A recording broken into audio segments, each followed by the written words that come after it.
Wala naman dito. Sinasabi pa Jimar na nakahuli siya ng ng noodles at saka biga at saka dilis. Ito tayong sinasabi ni Pare Jimar. Layo-layo naman ito, pero sabi niya dam. Baka dito yung siguro.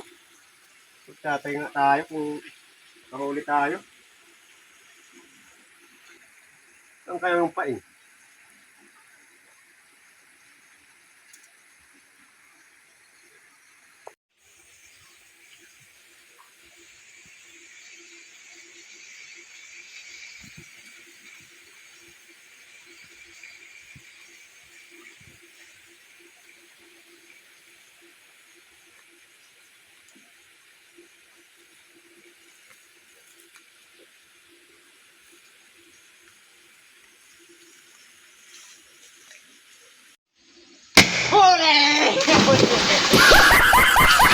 Wala niya ka! Ginagawa mo ko ah! Pare! Walang niya ka!